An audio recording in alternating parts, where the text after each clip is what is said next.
It's a regular meeting of the Eugene Planning Commission.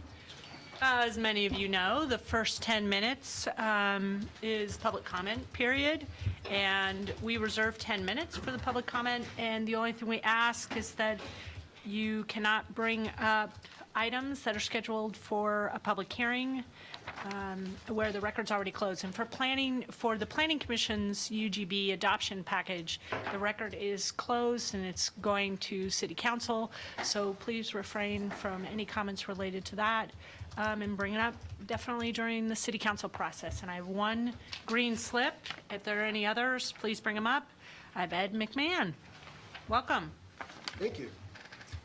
And thank you for always attending. Yeah. It's great. So I'm Ed McMahon. I'm proud to be the Executive Director of the Home Builders Association of Lane County, located at 1065 River Road. And before I proceed, I want to make sure I'm in order here, because this really isn't on Envision Eugene. It's more going back to your April 24th meeting, and wanted to basically give you what I call the rest of the story on some things that were presented at that meeting. Now, they do pertain to the UGB package, so I don't know if I'm in order or not first. So, Robin, I mean, at least my understanding is just because we want to provide efficient, effective, and fair evaluation, because that process has almost passed to us. We have one more meeting that's related.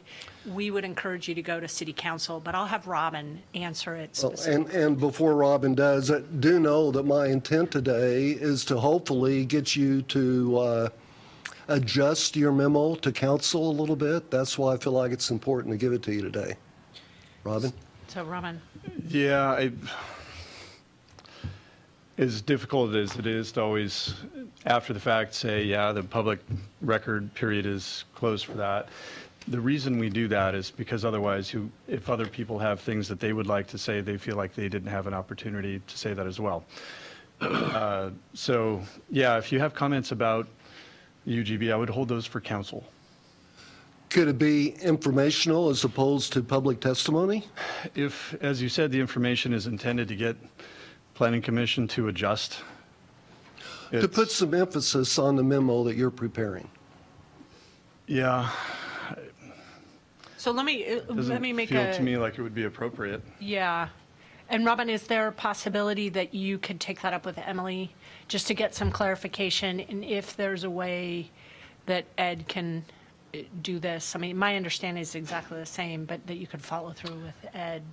Yeah, I think it would be good to check with legal counsel on this one. I'm not 100% sure, but it seems to me the way that we've been operating up to this point is that, and what Commission has consistently said, is that if you have additional testimony beyond the time that was open for public testimony for Planning Commission's deliberation to council, that testimony be carried forward and provided to council. Okay. So thank you. Well, okay. Oh, did you have did somebody, yeah, Commissioner Nicolello. As you know, it's really important for us to have a super clean and neat record because it makes it, easier when we submit, but to LCDC. But I will say, would you be open to maybe working with staff on some of these issues? And if you could also do this too, maybe when our memorandum does go forward to City Council, if there's things in the memorandum that you feel are perhaps inaccurate or perhaps don't, you have concerns about, maybe you could draft a letter that would specifically respond to those, and then City Council could see those responses to the memorandum. Because our memorandum is really just to serve to help council understand our major concerns with the package, and then that way, if you have specific concerns about our concerns, I suppose, maybe you could draft a letter that would directly be attached to that as part of your testimony. Would that maybe help? Because I want to make sure that you feel that you are part of the process and that this is an equitable And process. I do appreciate that. I guess at your April 24th meeting, public testimony was pretty much already closed, and it was comments made at that meeting that I wanted to refer to today, but it's not appropriate. So, and I've already tried to work with staff on these issues, and that's one reason I wanted to become before the Planning Commission. So I'll just make my testimony very short, and I just want to give a heartfelt thank you to Commissioner Mills for your comments on single family and for your no vote. Really appreciated that. And I was disappointed that out of all the meetings that we've had on the UGB adoption, only 20 minutes was spent on single family on the 24th and another 10 on the 25th, maybe 30 minutes. Thank you. Thank you, Ed, for understanding. Commissioner Jaworski, I have and a then I have question. another I can't have a speaker. question on this? Sure, Yeah, sure. I have a question for staff on this. I'd like you to go to legal counsel and get a ruling on this, because this is legislative as I understand it, and it's not quasi-judicial. We haven't acted on the memo at this point in time, and if legal indicated that it would be appropriate, that Ed could come back when we're acting on that memo. Yeah, I'd be happy to follow up with Thank you. you. Absolutely. And Commissioner Jaworski, we have talked about this item at retreats and at other times, that it is legislative, but also having those boundaries just to have a Well, I clean understand. I record, just wanted to right? get an opinion on it for Yeah, clarification. Yeah, okay, perfect. I have one other person for public comment, and that's Mike Reeder. Good morning, Planning Commissioners. My name is Mike Reeder. I represent the Gagne family. They're the owners of the property in West Eugene. Part of the property is inside the urban growth boundary and inside the city limits. And not too long ago, we went to the city to annex that 76 acres inside to be inside the urban growth, or I mean, the portion that's inside the urban growth boundary to be brought into the city, and then we have 205 acres outside of the urban growth boundary. I come to you today not to talk about the Envision Eugene package that is going forward. That was the subject of the conversation just now, but to talk about urban reserve planning and about the importance that we feel that is to the community. There's been a lot of effort, a lot of ink spilt, a lot of money spent on the Envision Eugene process. And I think there was a lot of optimism going into it. I think there's a lot of optimism to getting it completed. We believe that urban reserve planning will help pave the way for a better process for Envision Eugene 2.0. And so what I want to do is to highlight for the Planning Commission, because I feel it's within the Planning Commission's jurisdiction to take these issues up and make recommendations to the City Council in regards to urban reserve planning. If you recall, back in 2015, there was somewhat of an impasse with the city and other interested parties regarding the use of the population forecast. And you recall there's been a lot of discussion about the new population forecast. And it was determined at that time and it was advocated by the city manager to move forward with what we call a hybrid option. One of the principal components of the hybrid option was for urban reserve planning and also for code revisions to meet the needed housing standards for clear and to have clear and objective standards for needed housing. With that understanding, my client moved forward with its support for the city manager's recommendation for the hybrid option. And the city council set aside, it's my understanding that they set aside in public meetings, $750,000 to be spent for urban reserve planning. And that urban reserve planning was supposed to start immediately. That was back in 2015. I am not aware of any urban reserve planning that has occurred since then. And I want to bring it to the attention of the Planning Commission in your role as a recommending body to the City Council that they make an effort to get that started. And the reason why I come to you today is because there's been a lot of discussion at the City Council regarding area planning, particularly River Road, Santa Clara area, and other areas, and there's been a lot of discussion about that. However, urban reserve planning was meant to be to have top priority, and I'm not sure that top priority. I'm not sure that the city is actually giving top priority urban reserve planning.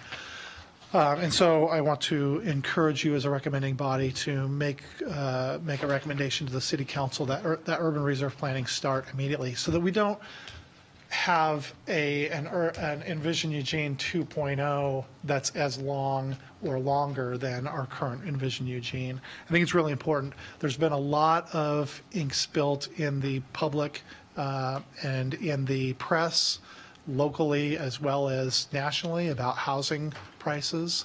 We're very concerned about that. And we know that that may not happen. There may not be an expansion for residential this go around.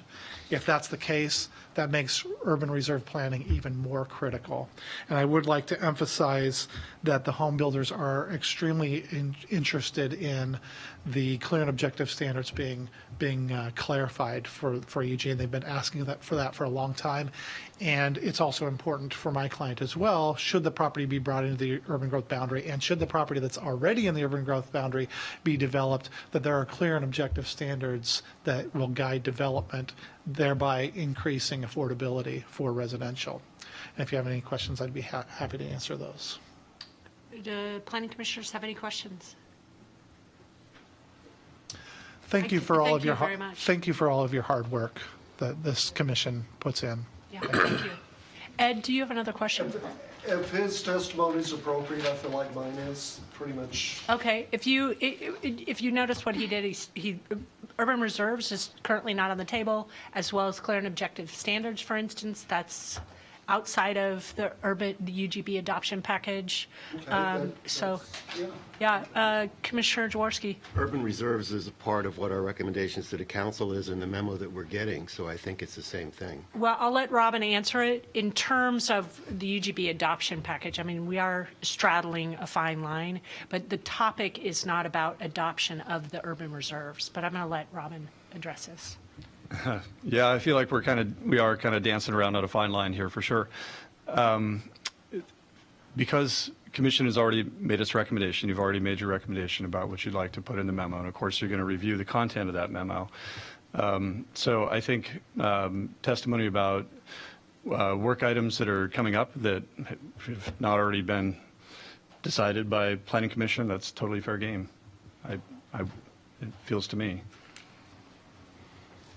Need a reintroduction? Ed McMahon. Okay. I'd like to take you back to your April 24th meeting when you were discussing urban reserves and needed housing standards.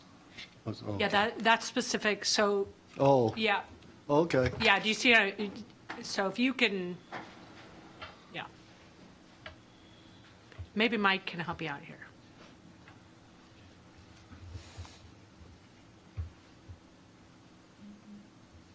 Okay. Yeah, okay. I can't really take you back to the July 20th, 2015 meeting either? Well, you've heard in the past that urban reserves was going to happen within 2 years of the baseline UGB acknowledgement, and that needed housing would happen within 1 year. But back in July 2015, I'd like for you to go back and review the video of that council work session. If you do, you'll notice that about 2.43 in the video, the city manager is quoted saying, updated needed housing regulations are in parallel with completion of the formal UGB process. A little later in the video, at about 8.05, Robin is quoted saying, staff work on urban reserves would begin immediately and would continue while staff is presenting a baseline UGB. The AIS that was presented to council at that meeting reads, target to initiate city work on urban reserve planning immediately, beginning with identification of resources to make the establishment of urban reserves a highest priority. Later in the video, at around 13.5, Councilor Clark questioned the city manager again about revising needed housing. The city manager stated, it will be in parallel, and it won't be sequential. That part is important for this part of the importance of the $750,000. I'm bringing all this up because you're in the process of preparing a memo to council to accompany your recommendations. I'm simply asking that you include a strong statement that needed housing and urban reserve work need to begin immediately as promised in July 2015. I'll also admit that I'm disappointed on the amount of time that was worked with single family, and I do want to thank Commissioner Mills for his no vote, and I want to thank all the commissioners for your service to our community. Thank you. Thank you, Ed. Okay, I don't have any other, unless, looks like there isn't anybody else from the public. So thank you, and the second agenda item are items from commission and staff.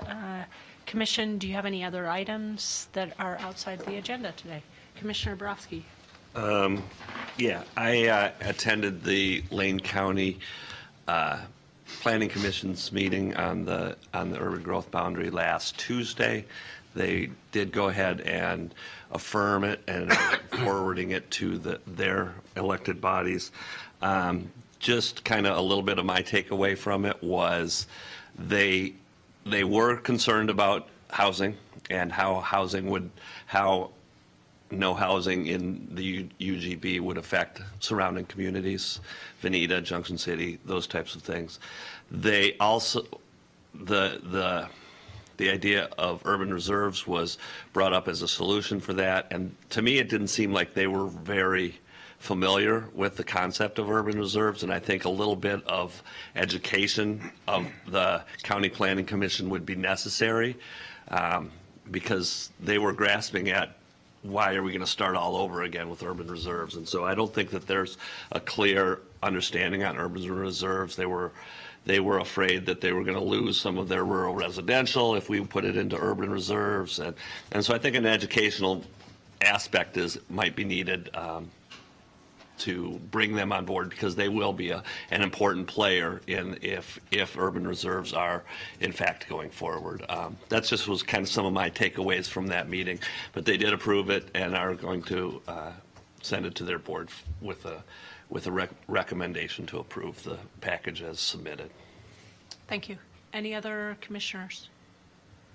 Okay, items from staff. So briefly, actually, I'm going to turn it over to Zach, who has a brief item. Oh, yeah. for it. So there's been a lot of focus on urban growth boundary work, obviously. It's very timely currently, but the other side of Envision Eugene, or certain work items have continued to make progress as we've been preparing for River Road, Santa Clara neighborhood planning, and other members of our urban design team have been working on downtown placemaking projects. So we wanted to bring back to you one that's ready for you and I think you'll appreciate seeing, and that's the Community Design Handbook. It's part of the non-regulatory portion of the Envision Eugene package, if you'll pass 2 over there, and let's see, Perfect. 4 across here to Commissioner Mills to pass down. So just as a bit of a refresher, the Urban Form Plan, which is the 3rd portion of the overall Envision Eugene document and approach, included a local identity statement, which included a lot of historic preservation work and explanation of our development patterns and the architectural history. It also includes an urban design framework, which we think will be a really powerful tool with future neighborhood planning, and then concluded with the Community Design Handbook, which is intended as a visual representation of the Envision Eugene community vision. As I said earlier, it's a non-regulatory approach, and I've presented before you all before, so this is just a bit of a refresher, but we hope that it'll educate in some ways of best practices throughout our community. Can be a very powerful communication tool among all parties, staff, the development community, neighbors, discussing and debating merits of projects. And you'll notice as you flip through that with the captions and the work products that just about everything you see there is taken from our community, so it highlights some great examples that are here in Eugene today. So we hope that'll really inspire people to do great things in our community. And we internally, at least with our internal agency partners, and then also working with neighborhood groups and the development community, intend to employ this as a design consultation tool, a little different than project consultations, which get very regulatory in their discussion, and that this will really help folks scope projects and we hope reach positive best outcomes for all the parties involved So I'm happy to answer any questions you might have. Put myself in the queue. Explain to me how this draft works in terms of where is this being handed out? Do you have numbers where it's being given to the public? Just give me an idea how you're distributing it. Or who's Sure. reviewing it. So we're working through kind of a slow rollout, just trying to get this into a lot of folks' hands and share the information.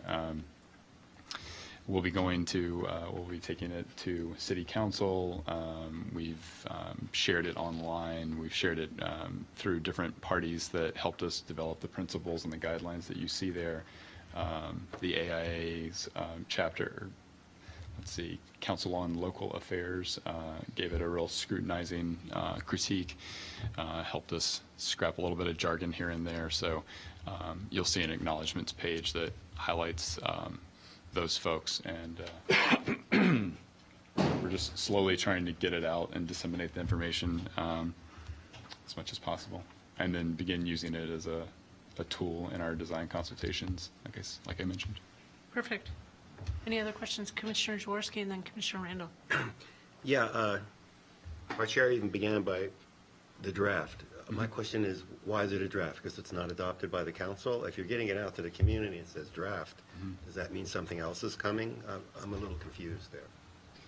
Well, we haven't had an opportunity to get it in front of council, and we don't, because it's a non-regulatory document, we wouldn't adopt it. So this is an opportunity for us to share the information and initial before we finalize it. Yeah, I'd just like to emphasize on that, since it looks like you still have a bit of a lingering question. As we've always mentioned, always talked about this document as being simply a tool for conversation. And it's very explicit in the very beginning of this that it has nothing to do with the code and with the regulatory framework that we operate within. So it's purely for discussion of the elements that make our community unique and special, some of the design concepts that we can talk about as a community. Often we talk in concepts and don't have many visuals to go with that, and so this is simply a tool for discussion. We are intentionally not going to adopt this through any kind of a legislative process, and that's very intentional, because we do not want anyone to be confused about the intent of the document. We don't want anyone thinking this is a regulatory document. So that's part of the reason. And the idea of having of just getting it into people's hands is just getting used to the idea of having something that is a local document that can help inform our conversations. That's essentially all it is. Commissioner Randall. Well, and I just wanted to thank you for having many images in here and not as much text. It's very image heavy, and I think that's probably the best way to convey the feeling we want to convey as far as what our community is like, what we'd like it to be like. And so I appreciate that, because you know, the old adage, a picture's worth 1,000 words, but I think it's really true. And so thank you for including many images, and I recognize just almost all of those places, which is even better. Part of the intent. Yep. Commissioner Borowski. Thank you. And a couple of questions. One, how many of these have been printed? That's a good question. I think we have about 100. So the idea is Okay, so it hasn't gone to full printing yet, so edits are available. And the reason I'm asking that was because when we went through this the first time, I made a comment about the cover and the fact that there is a dangerous A-frame sign on the cover that is allowed in downtown but is not allowed citywide. And I don't know if we can crop that out or not, but it's kind of a pet peeve of mine that if we're going to put this out as this is what we want our city to look like, and there's an A-frame sign on the front cover, and you can't put an A-frame sign unless you're downtown, I don't think that is representing what our community is putting out there. I mentioned that early on. It might be an easy fix just cropping this picture in Sure. an inch, but to me, I don't feel comfortable with putting something out that is prohibited citywide except for in the downtown core.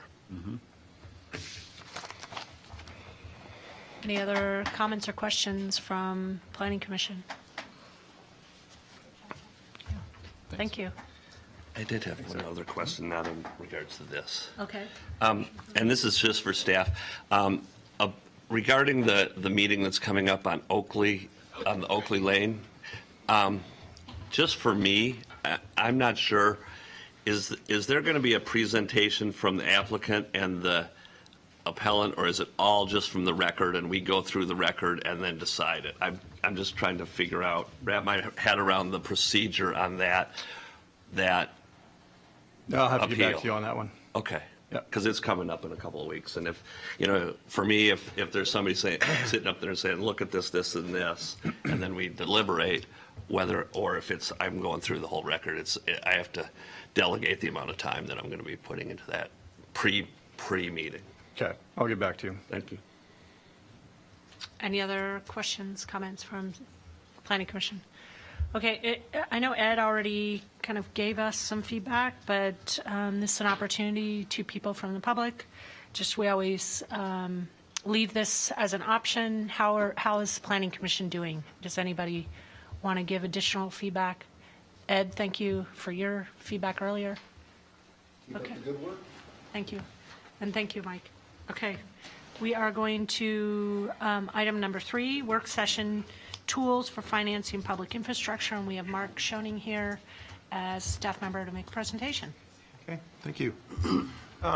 So the purpose of this is to get your, give you an opportunity to discuss the tools we're going to present and then provide any feedback as kind of the public outreach process for this. Because last fall I went to the city council and presented this in a work session as 2 amendments to Chapter 7, which I'll get into in a second. So Chapter 7 provides a regulatory framework for public improvements, both the ones that the city initiates or a capital improvement program, either entirely city-funded or through assessment projects, and then also the privately engineered public improvements that are required of new development.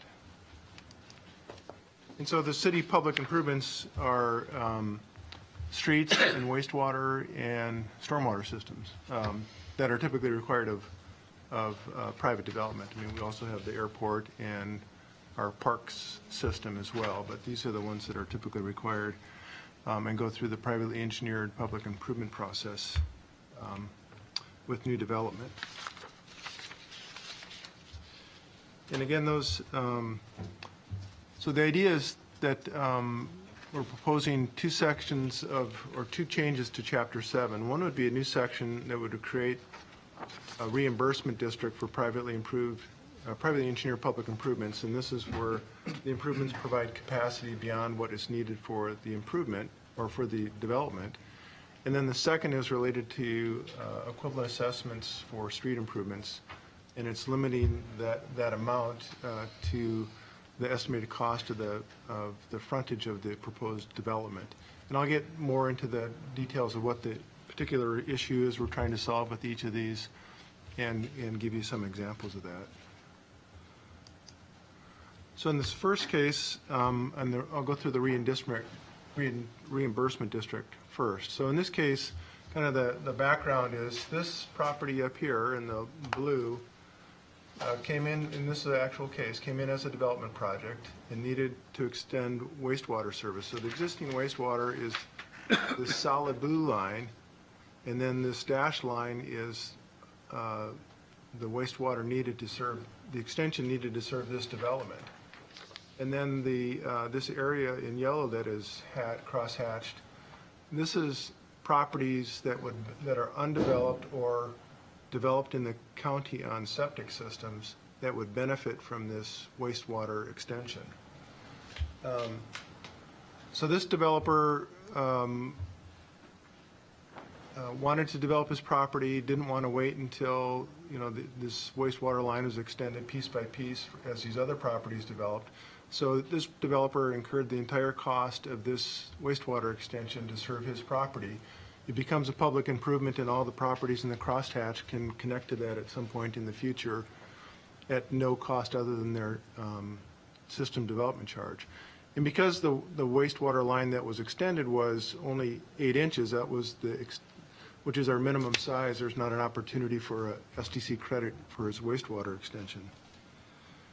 And then the second example, it's a little more complex, but this is out of our wastewater master plan. So this is the ICCO, and this area is all undeveloped. The dashed lines are the future wastewater system, and this PS represents a pump station. So in this case, with these two large properties, all of these properties need this pump station, but it might be economical for these properties to develop that pump station, even though it would serve other properties. So in this case, under a reimbursement district, that developer of those large properties could build the wastewater system to serve their property and the pump station. They could offset some of the cost with an SDC credit, a wastewater SDC credit. And then the idea of this reimbursement district is that they'd be able to recover some of the cost, some of the additional costs through the reimbursement district. And in both these cases, the issue is the timing of development as it relates to other properties, and it's the timing of public improvements that are needed to serve new development versus how improvements get scheduled within our 6-year capital improvement program. And so the concept in the reimbursement district is that the developer would fund and construct the public infrastructure, and in those cases where we had capacity beyond what was needed to serve their particular development, a reimbursement district would be created with a geographic boundary and a connections charge. Properties within that district that would benefit from that improvement would pay the city when they connected to the public improvement, and then the city would reimburse the developer from the funds that we collected. And then at some point, that reimbursement district would sunset. It wouldn't go on indefinitely. And from experiences looking at other cities, it's anywhere from 10 to 20 years.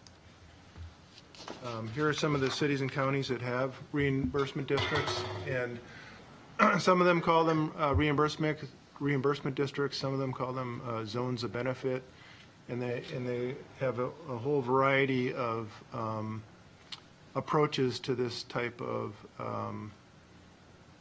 program, depending on whether it's administrative. Well, let me go on to the next slide. Kind of some of the differences. The structure can be administrative or legislative, or a combination of the two.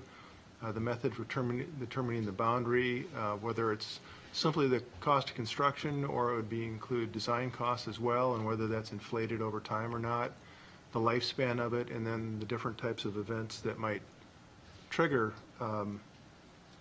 payment into that connection charge.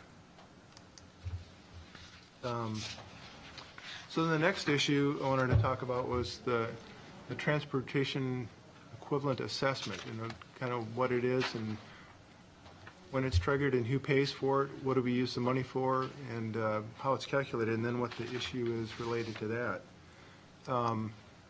So this is a map of the city's arterial or the street classification map, and the colored roads are arterials and collectors, and those are the only roads that we collect equivalent assessments on.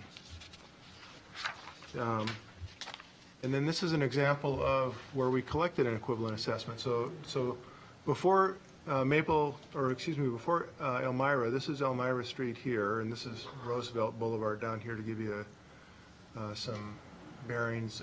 Highway 99 is over here, and gosh, I'm drawing a blank on this one. That might be Terry. Anyway, so this was a undeveloped or an unimproved road. This project came in as a partition, and it was 250 feet of frontage on a road that was over a mile in length and unimproved.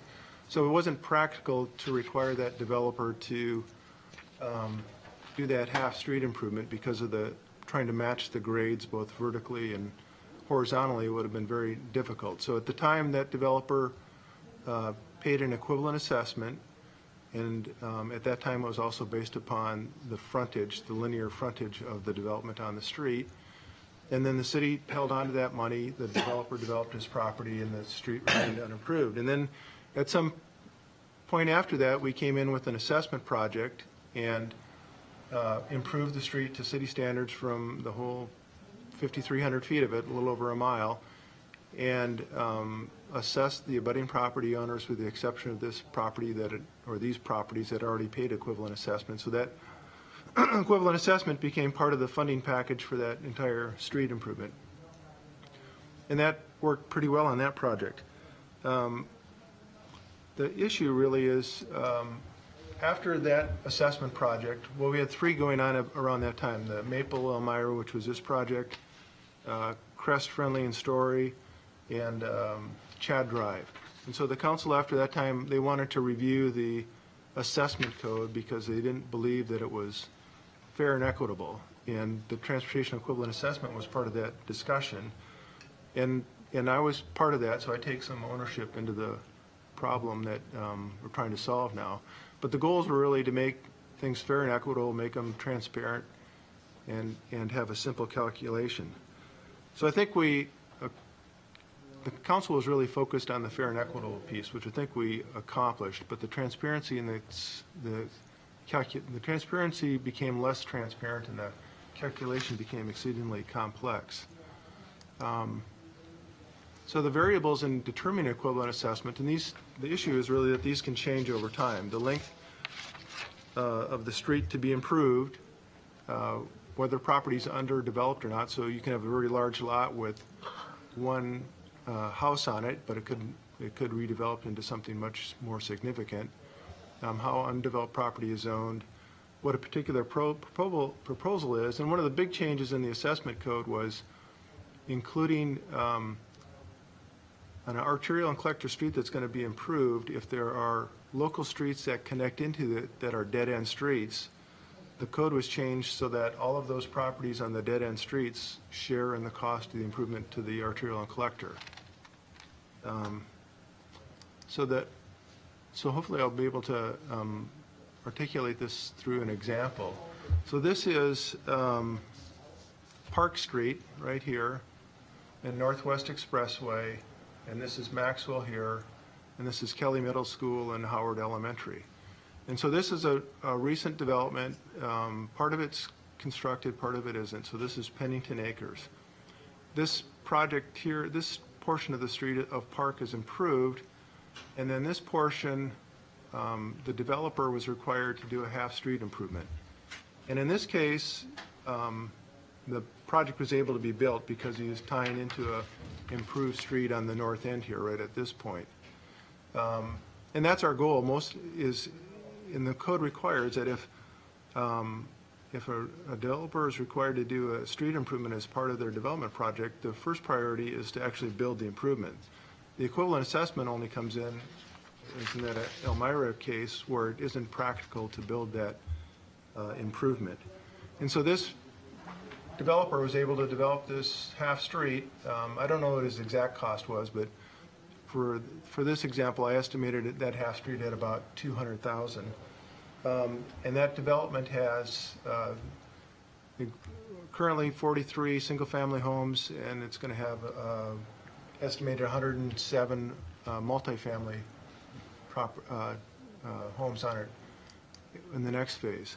So if you looked at this from a capital improvement perspective, we would probably build it from where it ended here all the way down to Maclay, which is about 3,400 linear feet, and that estimated cost is about $1.7 million.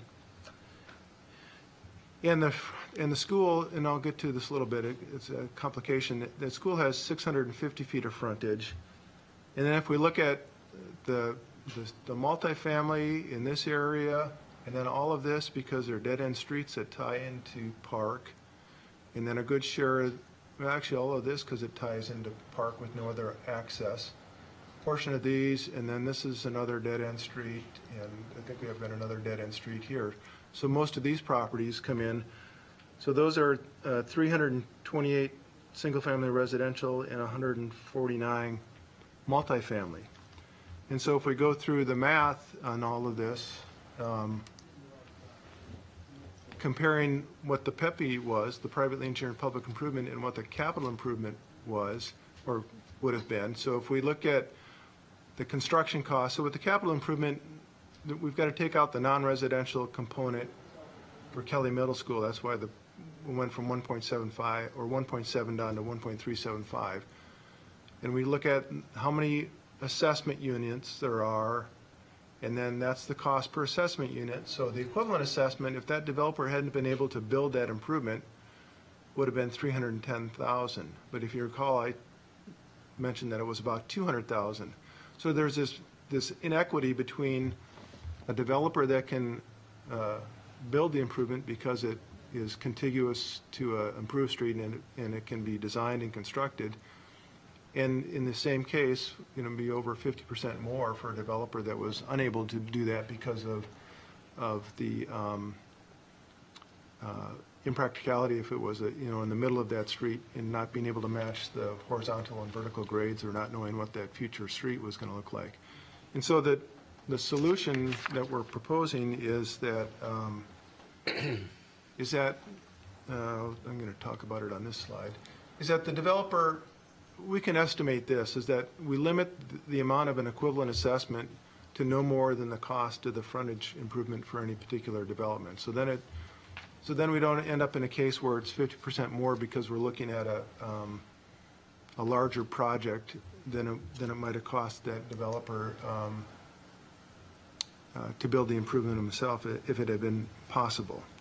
And so to me, that is consistent with the goal of trying to be fair and equitable, and also it's much simpler calculation, and it's much more transparent as to how do we get to that number.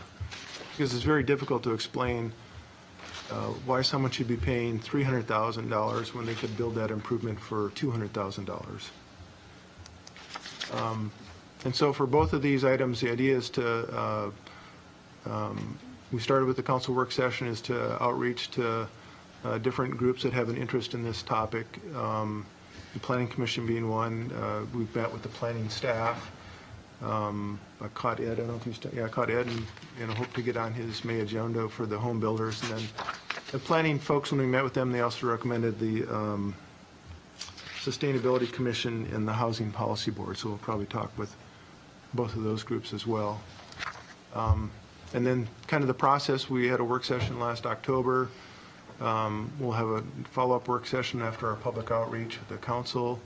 And since it'll be an ordinance amending Chapter 7, it'll go to a public hearing and then council action on the ordinance. So hopefully this will all happen throughout the remainder of this year.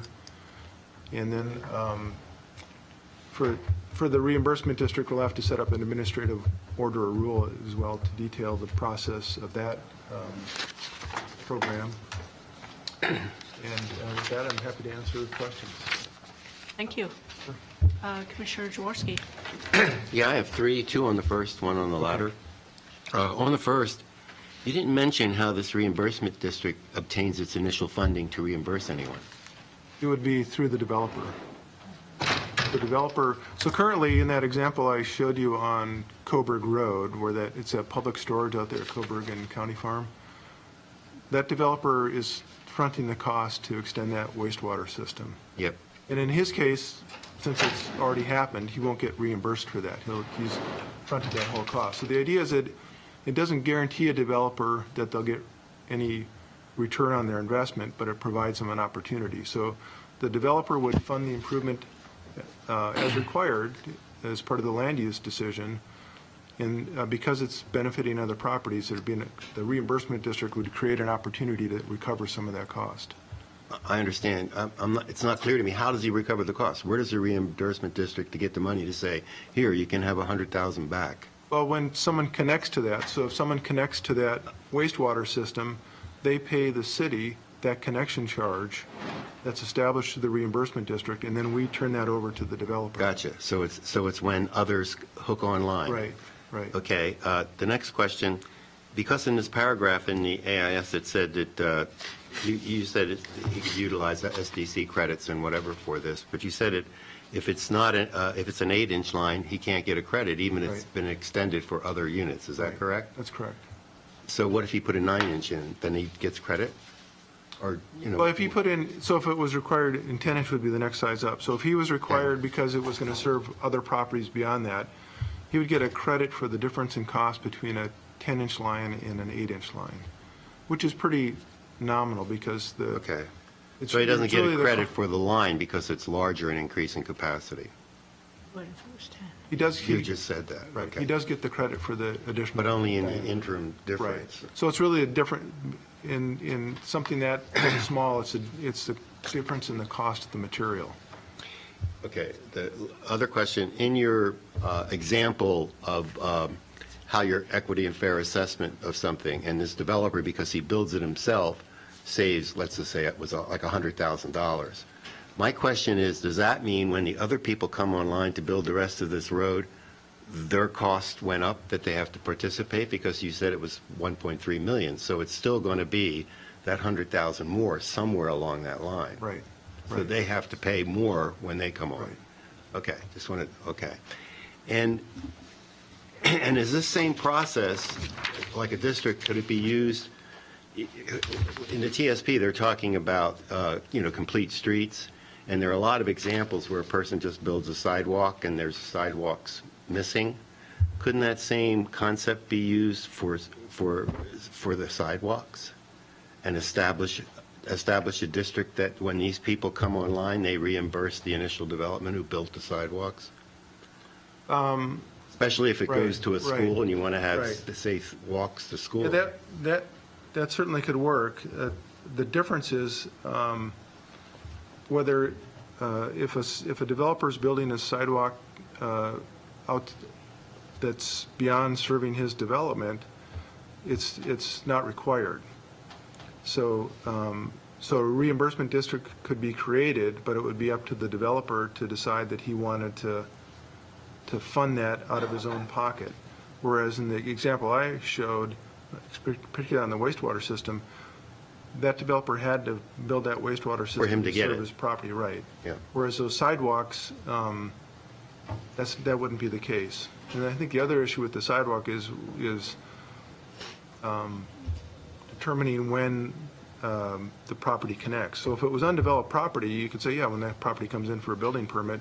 But if it was someone that had already developed their property, I don't know how we would. Well, why doesn't the city utilize the same concept? I just want to follow one more time and then I'll Okay, stop. yeah. You have this, and let's say you're only missing 500 feet. It's going to a school, big safety issue. Why doesn't the city come in and complete that street and then assess the people when they come online, same as it would be for a district? Well, we certainly could. I mean, that's allowed under the current code for both sidewalks or any type of public improvement. But the last time we proposed an assessment project on Jefferson Acres, we got halfway through the process and the neighborhood didn't support it and the council didn't support going forward. So we stopped and we haven't proposed an assessment project since. Really? But it's something that could be brought up. No, absolutely. Okay. Actually, there's going to be a council work session on unimproved roads on the 31st.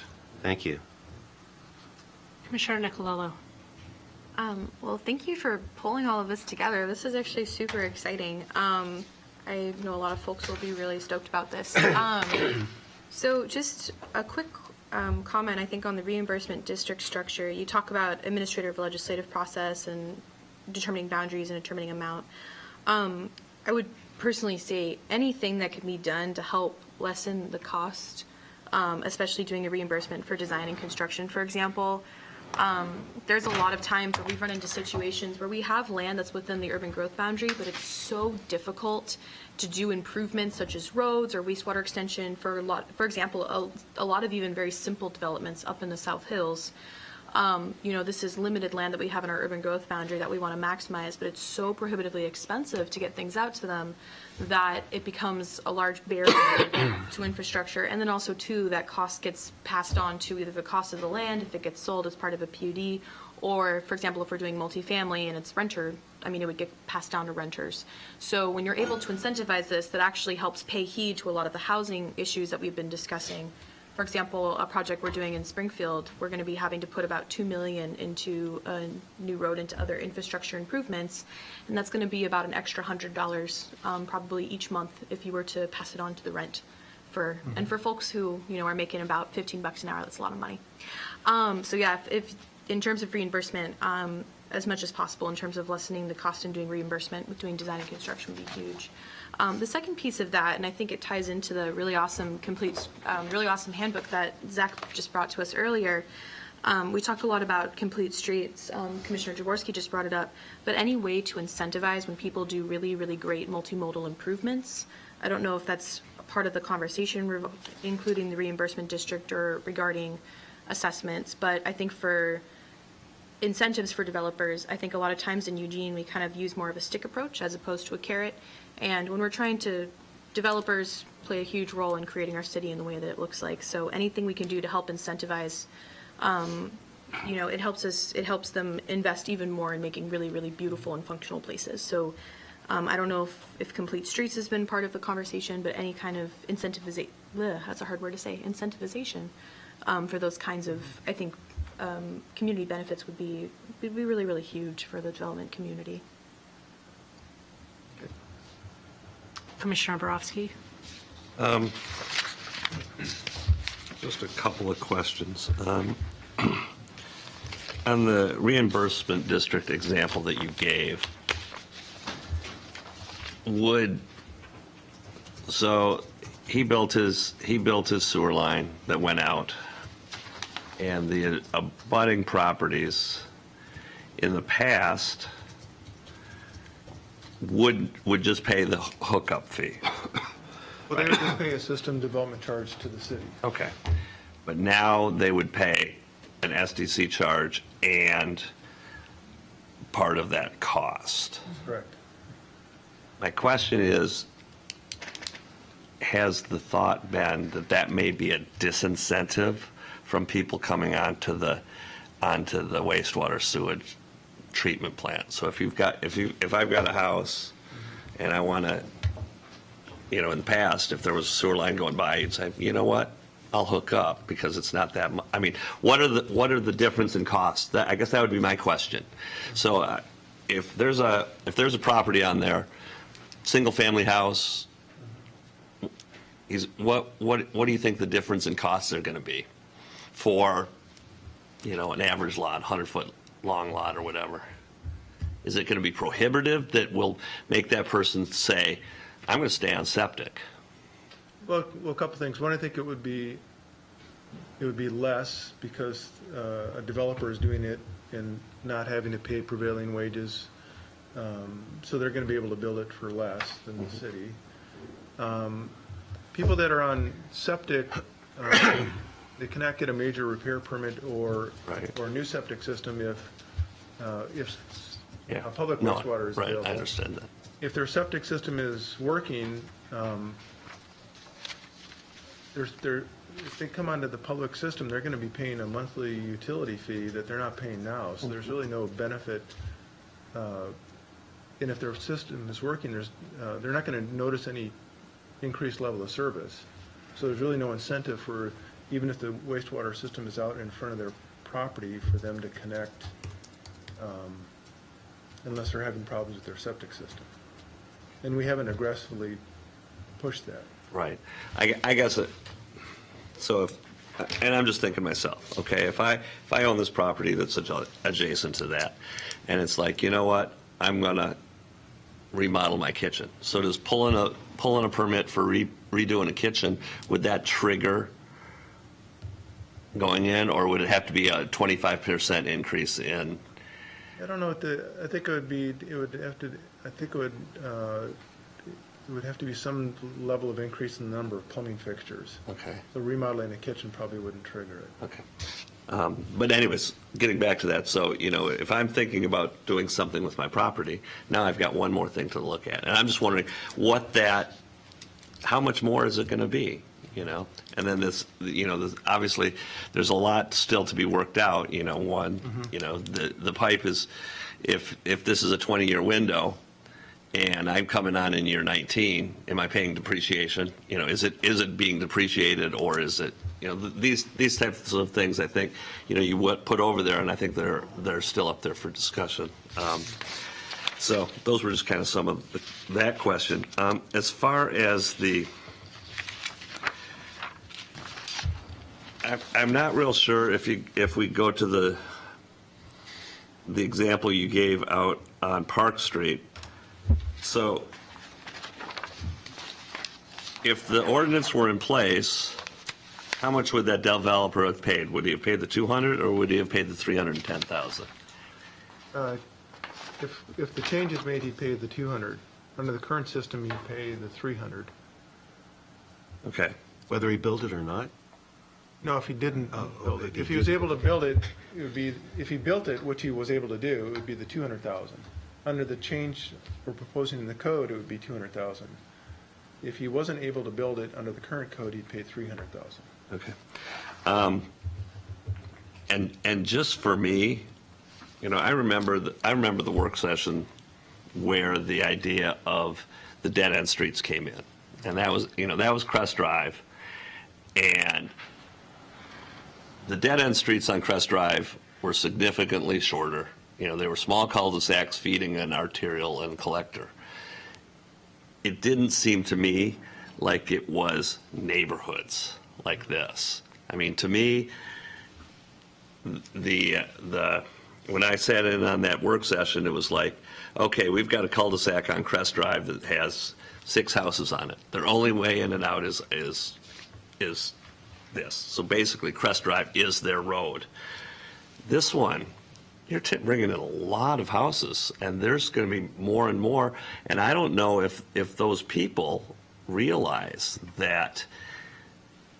I mean, I think there's going to be a big upcry when Park Drive goes through and somebody that's 5 blocks away and 300 houses away is being assessed for that. And so I don't know how that, again, we're talking public outreach at our committee in the second half of this. I think that if that goes through, the first time that it gets enacted, you're going to have a city council public hearing that's going to have 350 people standing there going, whoa, I didn't agree to this. And it's just something that I don't know if that's what council was thinking when they directed that, but I'm not sure. We went through many examples. I don't know Okay. if Park was one of them, but very similar to that. And it's even more complicated because it includes both city and county residents, so we'd be having that meeting with the Board of Commissioners as well. Okay. It's just something that. So I'm going to put myself in the queue and then Commissioner Jaworski. So I have 2 questions, 1 follow-up and then 1 question. The transportation equivalent assessment, I just was wondering, you gave the example of Elmira Street. How long does it take once the money for the portion of the right-of-way, how long did it take, or how long does it usually take then for the improvements to be installed? I know that's kind of a hard question to answer, but you know where I'm going, is that it's that pre-investment. When you get a local improvement district, it's great because the improvement's done at the time that the developer's making the investment and can actually use it. Here, there's an investment made, and are they waiting 10 years until they have an improved street, or? I could tell you, but then you wouldn't come to the May 31st work session. Okay, so that's the incentive.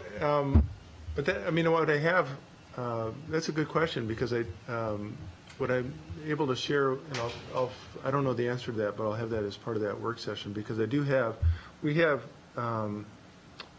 gosh, it must be over close to a dozen streets we've collected equivalent assessments on. Yeah. And I think it was pushing $1 million, and we haven't done an assessment project since probably 2010. So we're because the council doesn't have the appetite for that because of the cost. I mean, we've met a couple of times recently with the Jefferson Acre folks, and we had met with them in 2008, I think, and that was, you know, at the height of the recession, and prices for construction were phenomenal, or good, for cities, not for contractors.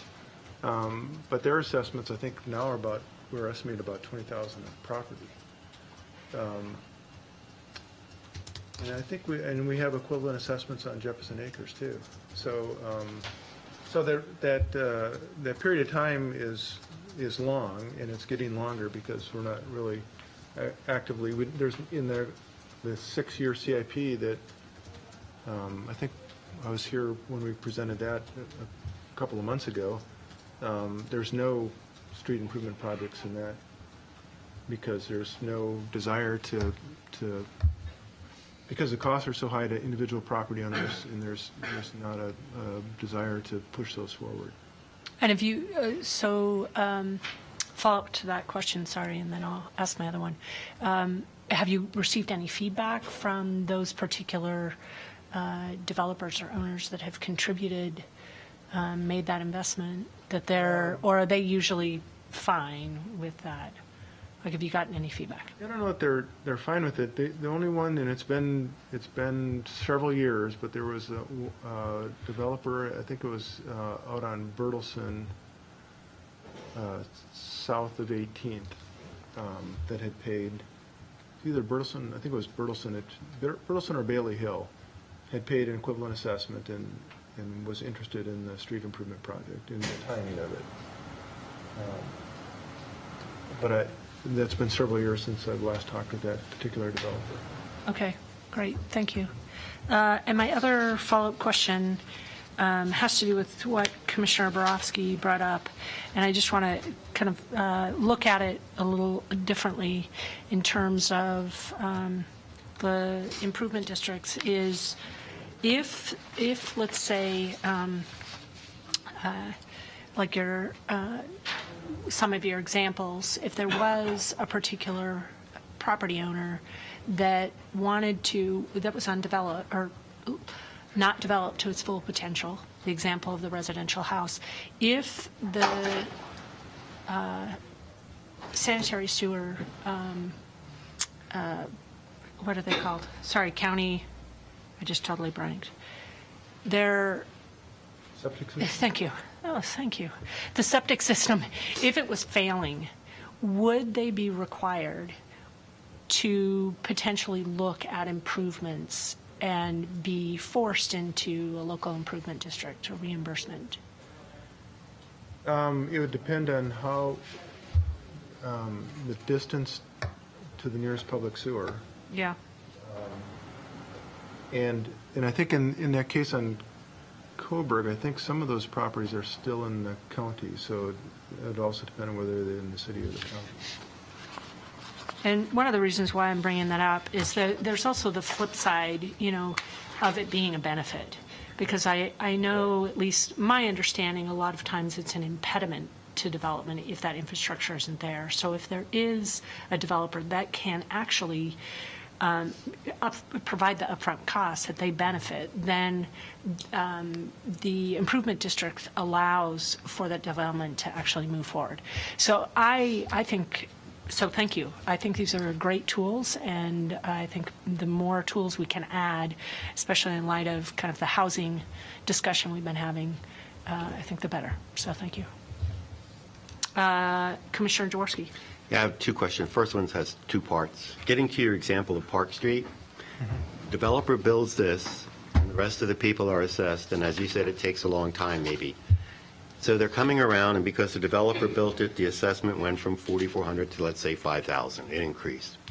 I come in and now I want to put some sidewalks in front of my place, and I say, hey, I can do this myself for $3,000. Do I have the same opportunity that the primary developer had to put mine in for $3,000, although you're saying my assessment is $5,000? So Park Street, that example was for the equivalent assessment that particular development would pay. I think the question you're asking is if it was a reimbursement district and the developer improved that whole street. No, you said this developer could build his own thing for $202,500. Right. He does that. Just his frontage, right? Just his frontage. That meant the assessment for all the other people under this 1.3 million went up a little. Let's say it's 5,000. Well, I'm 100 feet down the road, and a year or two later I say, hey, I'm going to develop my frontage, but I can do it for less than 5,000.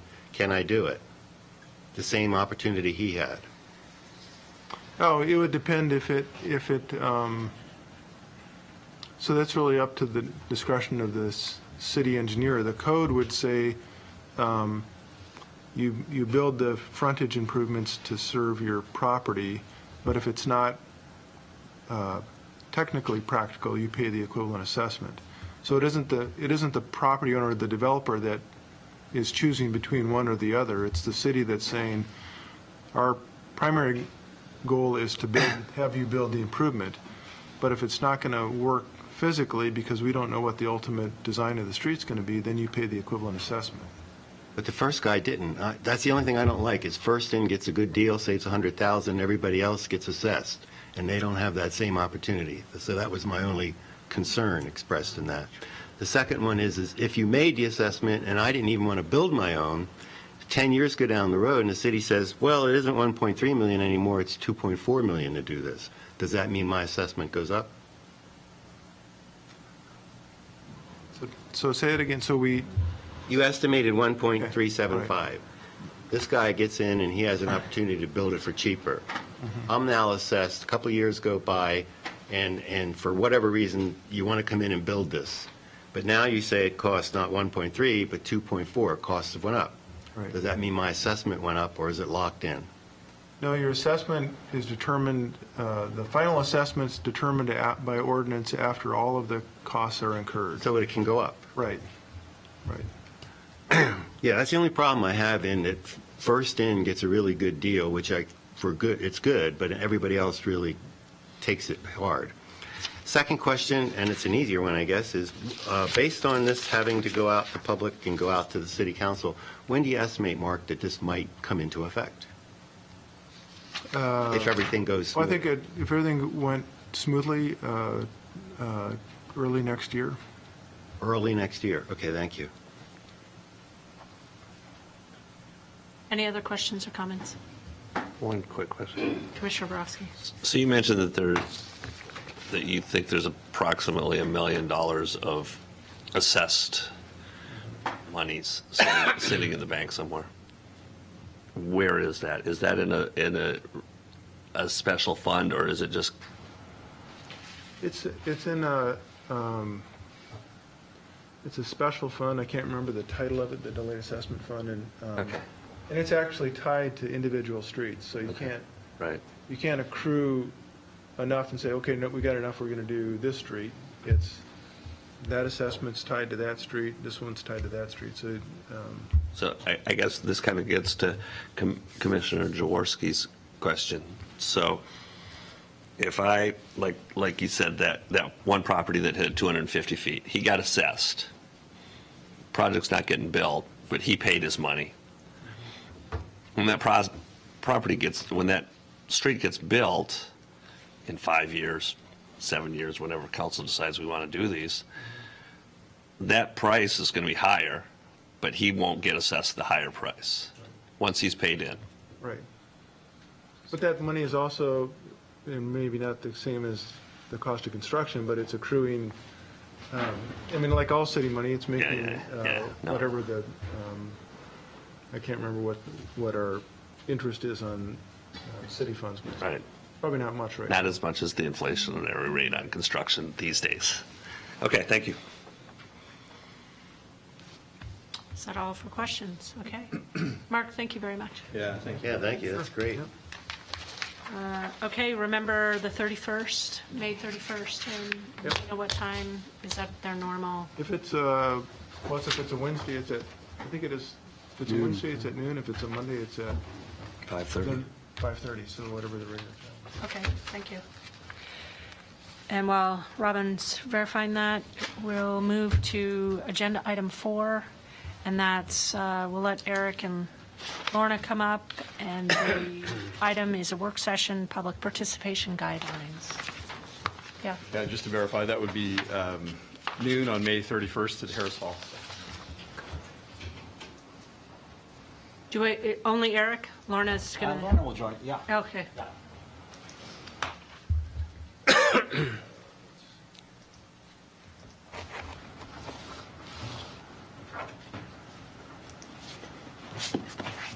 Are you gonna- using this? So I switch user? Yeah, that'd be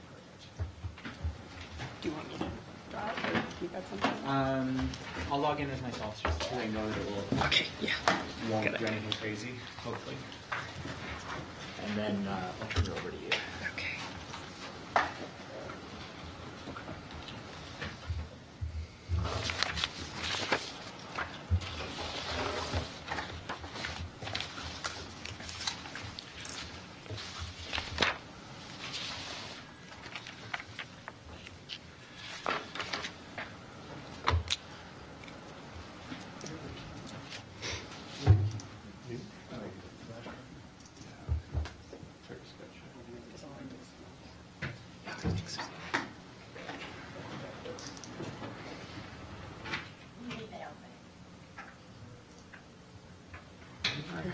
Do they have the handouts already? No, I'll have those. Oh,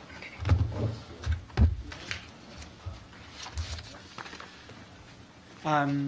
Great. Well, thanks for having us. We're going to be talking today about public participation values and principles. And I thought I might ask Bree to give a very brief reminder of where this work comes from. Yeah, so as you know, we have a public participation subcommittee that has been mostly meeting via email because we've all been here for most of the weeks for Envision Eugene. But we have been hard at work identifying resources that are already done in the city to help address some of our public participation goals that we've been discussing in our past retreats. So what Lorna and Eric are going to be talking about today actually is a resource that was discovered that's already existing and has already laid a lot of groundwork that we may be able to apply to some of the work that we're doing here as a planning commission. So they're going to talk about some of our guidelines, some of these values have been put together, and then we're going to have a discussion about what can we apply to our work, what are some things that are maybe missing, what are some things that work, and then go from there. So thank you, Steph.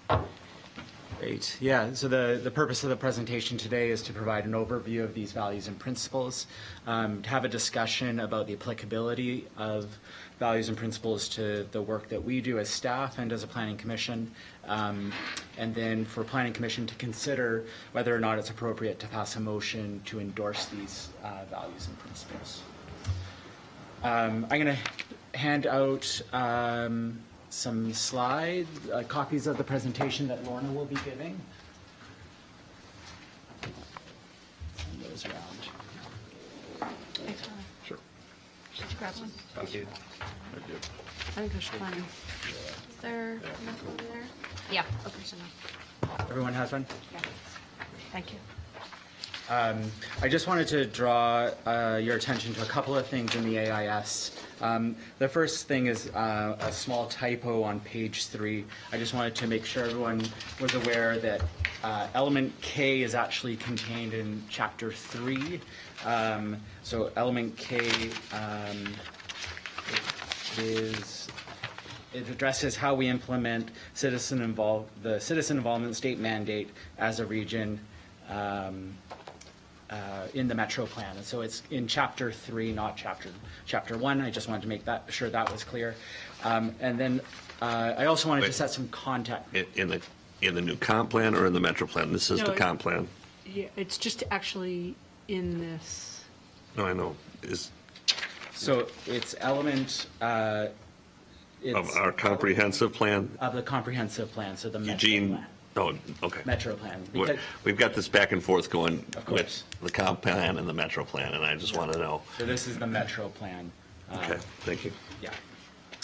I also just wanted to draw people's attention to the framework that we have for citizen involvement, the policy framework. I want to make it perfectly clear that we're not proposing that we change anything with regards to the policy framework. This is really just meant as a resource to support our existing public involvement or citizen involvement program. So, with that, I'll turn it over to Lorna to talk about the values and principles. Okay. Hi, everyone. I'm Lorna Flormo, and I do equity and outreach planning work with the Office for Human Rights and Neighborhood Involvement in the City Manager's Office. So I'm going to give you a really brief overview of the values and principles. There's a lot more to say about each one, so I'll try to keep it short. And then just so you know, it's these 2, 3, 4 pages that you have are part of a larger publication called the Public Participation Guidelines. And the purpose of the public participation guidelines are to guide how we, as a government institution, involve the public in identifying priorities and solutions so we can better understand community concerns and ensure that those concerns are reflected in city policies, practices, and programs, and work towards equitable application and provision for all community members. So that's the purpose of this whole document.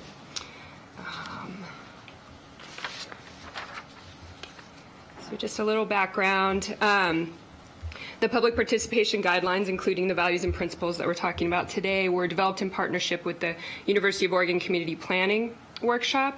They helped develop a base document, which there was a large committee that had city and community folks on it. There were lots of interviews and focus groups, a ton of outreach that happened to create this document and these principles and values. It was refined and tested before it was finalized. It was tested on a project called the Eugene Neighborhood Survey. As you can see, it took a while, 2008 to 2011, for it to become finalized, so a lot of work went into it. It's finalized, but it's a living document.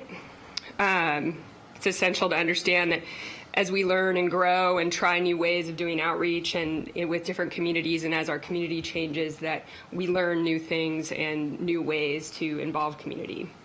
So there may be pieces in this that I have added a little bit to, and that's because of some experiences that we've had. It's grounded in the city's vision on diversity and equity and in diverse participation in public input. And some of the fundamentals of that are that as a municipal government, we recognize our power and privilege and the influence of our actions on our community, and that some community groups of people are left out, or some groups of people are left out when we solely depend on traditional ways of public participation, traditional methods and strategies, and that it's our responsibility in public service work to ensure, or at least work towards, more equitable outcomes in decision-making, policies, and service delivery. So the application of these values and principles, this is really high level. These values and principles are kind of the highest level pieces of this entire document. They're kind of core concepts that cut across all of the pieces and the ways that we do public participation. And they're not linear. I'm presenting them in a, this one comes first, that one comes second. They're not numbered. They connect. They all connect to each other. There's no really rural recipe or checkbox for this one comes first, that one comes second. They're very dynamic and organic and iterative and very connected, like I said. And this can be challenging. For that reason, it can be really challenging. So the application of them is really key, and that's where they get more detailed. They need to be taken into a community and context-specific situation. So once you have a project, you can look at these values and principles and say, okay, this is how this applies, that's how that applies, and kind of get into more of the nitty-gritty of the application. Also really key to them is that we need to be willing to challenge our assumptions about different communities. Sometimes from our own perspective, we have a way we think about different communities or different groups of people, and we have to stay open and be willing to challenge those assumptions. So these values and principles really give you a value base, a place to start, or a compass to guide you when looking at specific projects. So I'm going to go through the values and principles quickly and give some very brief examples to help illustrate their application and importance. And I'll try to point out where they connect. And some examples will be where it didn't happen and how it could have been beneficial if we would have done something different. And other examples will be where it did happen and how it helped make the project successful. So as you can see, we're all still learning. So the first value, and you have a little bit more detail in what's attached in the AIS, but I kind of shortened them slightly for the slides. I don't think anything essential was lost, though, in doing that. So careful planning and preparation. This is really critical and links to all of the other values and principles.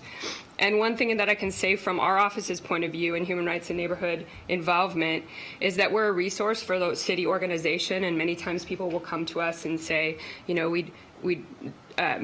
we'd like to get information from such and such community or in such and such situation. But a lot of times staff will come to us kind of last minute And they'll say, we need this for next week, or we need this for tomorrow. And that doesn't really work. It can even damage relationships as far as building trust, and it doesn't help with transparency and the trust value that we are going to talk about.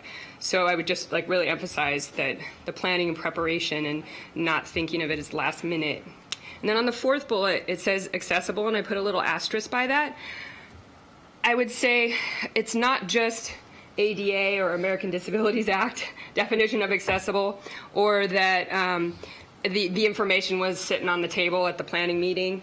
It's really thinking about how to make information relevant to community groups, to different groups, segments of the population. So not as planners, how does it make sense to us? Not as the city or city staff, and not as maybe just the dominant stakeholders, but what does this mean? What's the connection to people's experience and how they would experience that decision or impact? So another value is inclusion and demographic diversity. In the first bullet, I just wanted to point out the word potentially. So potentially, who is a stakeholder? And we might not know all the stakeholders at the onset of a project, so I encourage folks to leave room to discover who all the stakeholders are, and they may not all come up right at the beginning. So to leave that open and to really challenge your assumptions about who is a stakeholder in the process or the product or who it will impact. A good example of this is I just finished a project, a 2-year project with the Parks and Recreation Systems Plan outreach with Public Works and Parks Planning. And before that got started, so this is also a good example of planning and preparation, but I was aware of some research done by a UVO professor with some HUD funds and partnership, and they had heard that here in our local community that many folks in our Latino communities didn't feel welcome in Eugene parks and public spaces. So when Parks Planning came to our office and said, hey, would you like to help us with some kind of outreach? I think they were thinking neighborhoods more off the cuff, but I said, wow, what an opportunity. We know this about our community, and yes, we can help. We can help find out. Let's find out why and see what we can change. So as part of the Parks Planning's larger outreach strategy, I headed up this piece, and we talked to over 400 members of the Latino communities and got a lot of really good information.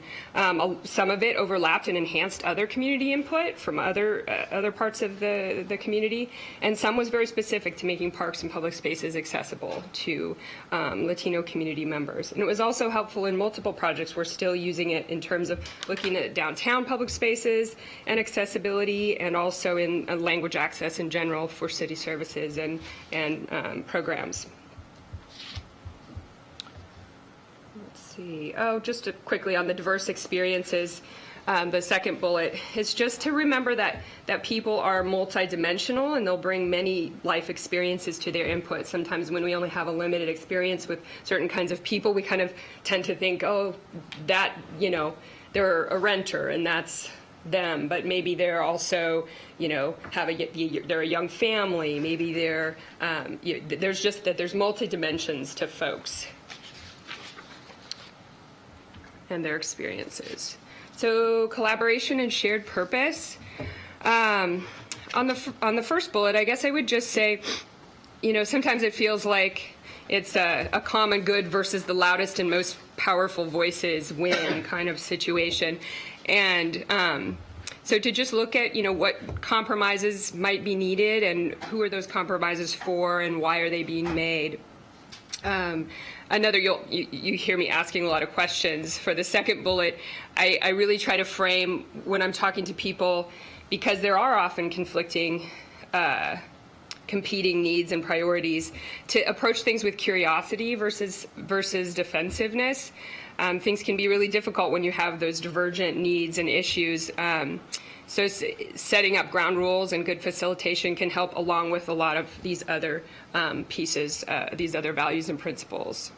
One good example of this is the railroad quiet zone that is being discussed right now. They ended up having a really diverse stakeholder table where folks came together from a lot of different areas in the community, and they ended up using the TBL, or the triple bottom line sustainability tool. And it surfaced some questions around possible impacts that may feed into gentrification. And I guess this is another place to just be curious and to challenge our assumptions, because a lot of people would think, oh, a quiet zone. I mean, like kind of at the front of your head, you'd say, of course, neighborhoods would want the trains to be quieter because it's nicer when things are quieter in a neighborhood. But when that stakeholder table met, things were surfaced such as, what about folks with disabilities if they're blind, or if you're blind or in a wheelchair? Being able to auditorily hear that and have more time to be able to get out of the way of a train is really important for safety. And also those neighborhoods where mostly the railroads pass through have a much higher demographic percentage of communities of color, lower income folks, and people with disabilities.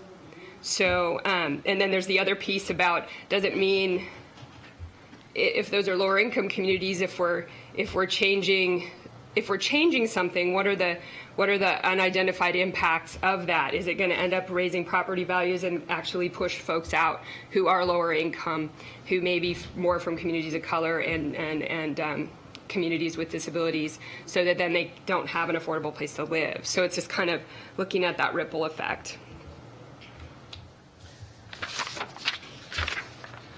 Transparency and trust, not a small piece. This is really fundamental and connects to all of the other values. Connects largely to the first piece that we talked about, the careful planning and preparation, and diverse involvement, and then also impact and action, which we're getting to here. One piece I thought I'd just bring up around this, an example would be neighborhood planning or neighborhood plans, and that a lot of neighborhood associations don't know the rules of the process, or if they're in line to get a neighborhood plan or a refinement plan, or how that might play out. And we as staff haven't always been timely in responding to what that process is, and people feel kind of sidestepped. So no process currently exists, although planning and human rights and neighborhood involvement are committed to working to build some process around that and have it be more transparent, and acknowledge that we do need better clarity and better tools in a process. But that just goes to show you how when there's a lack of something, it can break down transparency and trust between government and between folks out in the community. So impact and action. So along with the first bullet, I would say that you just need to be really upfront, and this connects again to the careful planning and preparation. And I would say, really use the International Association for Public Participation spectrum. If you aren't familiar with that, that's something we could talk about more in the discussion.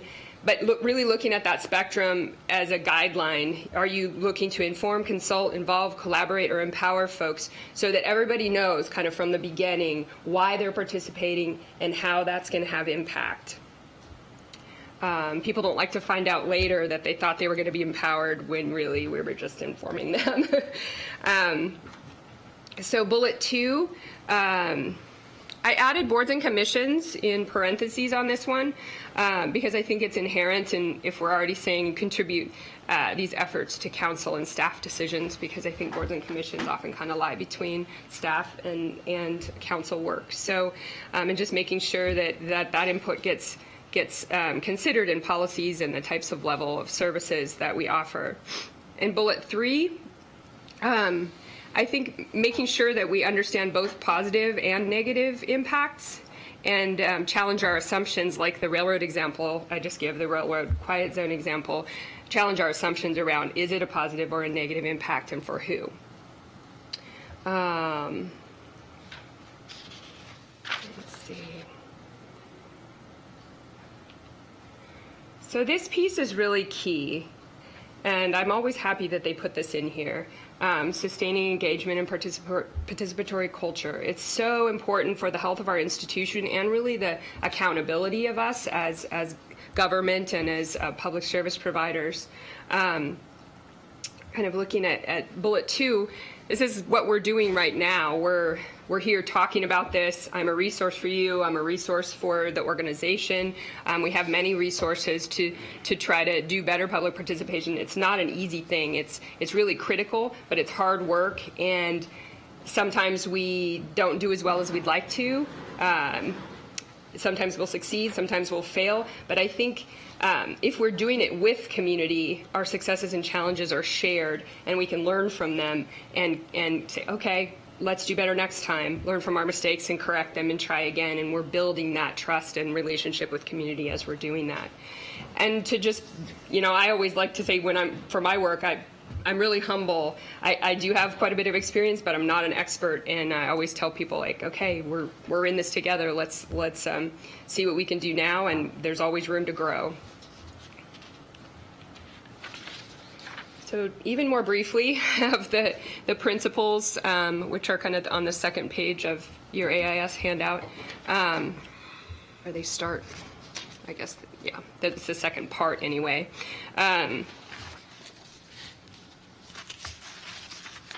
Again, these are they're not linear or in a checkbox fashion, but they're more dynamic and iterative.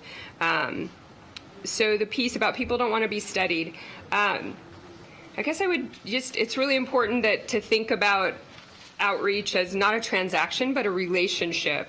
For example, just to show you how words can make a really difference between those two ideas, if I went to, say, when I was doing the public, the outreach work with the Latino communities around the parks planning, if I was like, we want you to take this survey so that we know what the Latino community thinks, versus we are talking to people in Eugene about parks and public spaces and would like to include your opinions and ideas. Would you be willing to share them with us? I don't know if you know, it's kind of a nuance, but there's a difference in kind of your mindset or approach to kind of how people might feel that you're just trying to study them and, ooh, what is, that you're going to have this research piece coming out of talking to them, versus you're part of the community and we want to hear from everyone in the community and we want to include that information in what we're trying to find out to make it better for everyone. The power of stories, just emphasizing the kind of the heart and the meat are really in people's stories. And I know a lot of times with our processes, we don't have time for that, or there's not a lot of space for that. Many folks, including myself, don't know all the ins and outs of the bureaucratic planning and land use systems. It's our job to cut through this for people when we develop participation strategies. One good example from the Parks project that I've been referencing a bit was we used a method called participation through play, which some of the planners came to one session on, but it's really story-based and lets people use their lived experience to articulate their needs and impacts. And I'm happy to talk more about any of this to you, but I'm keeping this brief. It's just important that people feel heard and that their stories are really the basis of where they're coming from in terms of how things impact them. Continuing on the principles, they're community networks. This is kind of just that we don't need to recreate the wheel. We want to go to where people are. I like to use the metaphor a lot about, we oftentimes invite people to our table to come to our meetings, and that doesn't necessarily work for everyone. I like to encourage people to see if they can get invited to someone else's table, go to where people are comfortable and where they feel at home so that they feel more comfortable about sharing their experience. And it's also important to consider things like that the Human Rights Commission and Neighborhood Leaders Council and bodies like that are not proxies for talking to people. You have to still go talk to people. There's a time and a place to talk to those groups, but they do not necessarily represent communities or neighborhoods. Spend time building relationships. Really, that's a huge investment on the front end. It's very preventative and takes time and patience, and you have to be present. And it's it's best if it's a reciprocal and ongoing relationship, not just at the time that you need someone's input or need access to community at the time of a project. It's really foundational work. And and connects to so many other things a lot for trust and building social capital. Getting to the end of the principles here. So recognizing diversity within various communities, we've referenced this a little bit in terms of talking about existing networks and the Human Rights Commission and NLC. Because I would just, it reminds us to beware of tokenism, and that one person, say, people, we want one person of color on our board, or I've spoken with 3 people of color. You're not necessarily going to get the voice of people of color, because there's not one, but many voices. There's diversity within diversity. Another good example of that is having one renter on a board or something. Renters are a super diverse group. By income, by experience, reason for renting. So it's just a reminder to be careful with, having one person speak for all. And it's also hard on that one person, because then they have this burden of speaking for a whole community or group of people. Learn about a community that you want to involve, and don't operate from preconceived notions. This is a lot about the challenge our assumptions, and then being community and context specific, learning about the history, issues, politics, things that have been going on in that community before approaching and during, while you're approaching, so that you have a well-rounded idea on that. And that really helps to building relationships too. There's kind of a back and forth and building relationships and talking to people and learning about that community. Demonstrate results from public involvement. We talked about that a bit too. People just want to know how their input is being used. They want to know as they're getting involved, and they want to know when it's over, how did it have an impact. So thinking about how you get the word back out so that it arrives back to the people who gave the input. So there's a lot more to say about this subject and any of these particular pieces. And if you have questions or comments, I believe you have some time now to discuss. And also, here's my contact information. If any one of you or you as a group have questions or want more help on anything, I'm a resource. Feel free to reach out. Thank you very much. Any questions from the Planning Commission? Comments? Did such a phenomenal job. I was like, how am I going to, I don't know how I did timing-wise, but I was like, this is so Great much. job. There's 20 minutes left. Commissioner Nicolello and then Commissioner Jaworski. Yeah, actually, Commissioner Jaworski, you want to go first? I was just going to kind of go over kind of what we were asking the commission to do. Yeah, I think that, first of all, that was excellent. I think there's a lot of great things there. I don't know if it's a value or if it's contained within things, because you only did bullets, but like one of the things we learned, or at least I learned when I attended another training course on what may or may not, it was related to, let's say, South Willamette, is the issue that when you're talking to people, and like you said, it's not a survey, this or that, why are you even going there? What's the project, and what happens if you don't do the project? I think is there a place where you put the emphasis of not only why you're there, but what will happen if you're not there, and that's why you're coming for their input? I think that, my tag in my head that I say is making it meaningful. I'm trying to, to me, it's in that accessible piece and why people would want to be involved, and using really accessible language I almost like to come instead of, we oftentimes, because we're all planners and we have that language down and all the land use, but if we come at it from the other end, like how would this impact a family how their kids get to school, or how they're able to catch the bus or ride their bike, or you kind of have to come at it from the bottom, from the ground up, instead of from the top down, if that makes sense, in terms of making it accessible and applicable to how they might be able to understand what effects it would have on them. Because I think if we come in and are like, land use law, blah, blah, I don't even have, but if we come in at that, it kind of, a lot of folks your average folks out there don't get how that has an impact on them. So I think you're right. And that needs to happen from a lot of different stakeholders' points of view because it can affect different people in different ways. Yeah, I guess I could have made it clearer in you're gathering public input because you're developing something. Yeah. Or you're gathering public input because you're implementing something or want to implement something. That, to me, requires different things with them. Yeah, and I guess just to go back to, those are two big key things, that it's really community and context specific, so you kind of need to know your project, and then you can start to apply these. And then also challenging assumptions about all sorts of things. Any other related questions before Commissioner Nicolello kind of summarizes and we talk about next steps or relevancy? No? Okay. Commissioner Nicolello.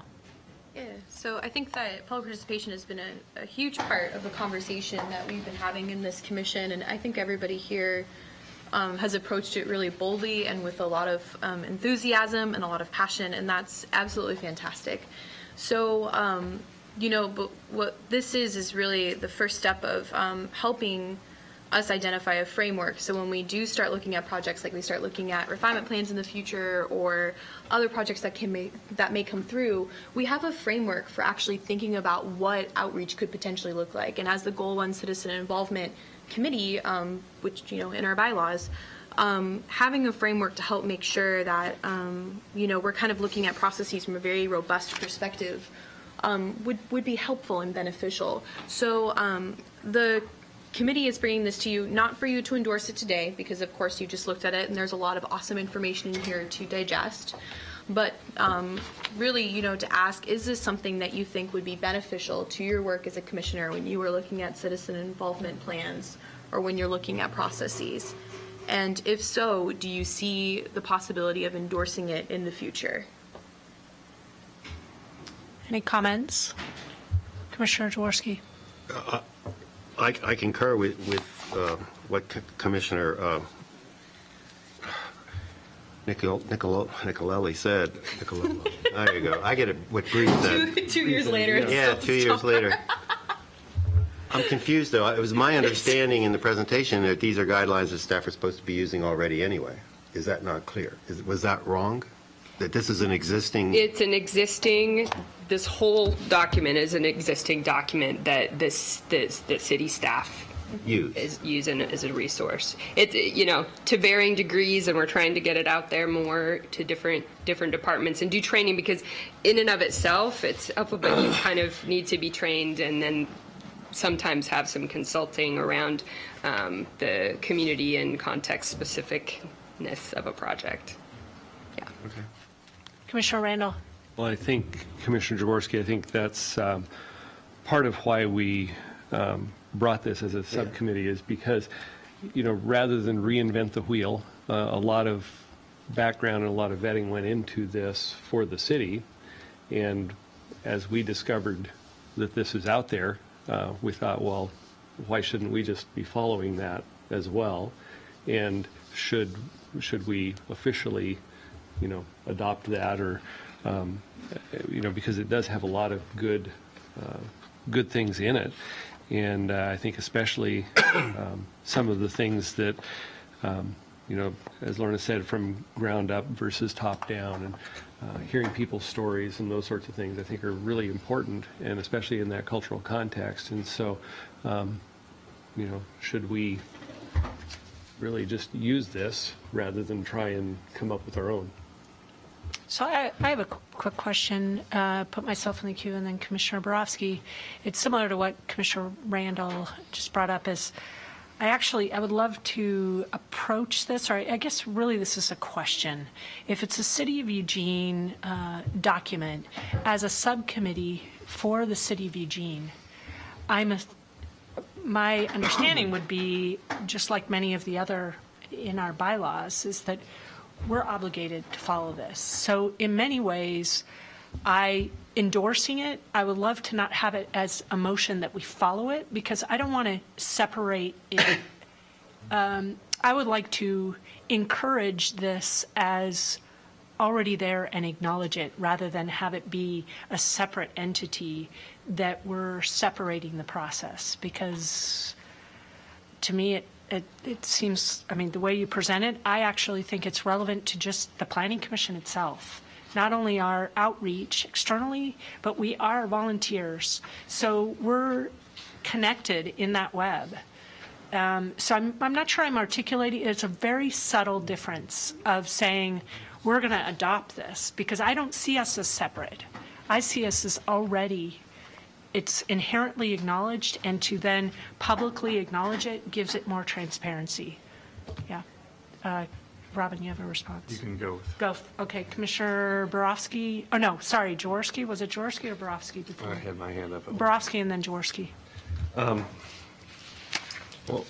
yeah, I think I agree with Commissioner Taylor on that aspect of it.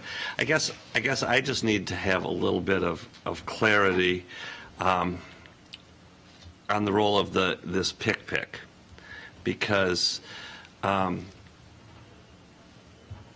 mean, are we asking, I mean, when I think of public participation and see this type of presentation, that's something that I see staff doing.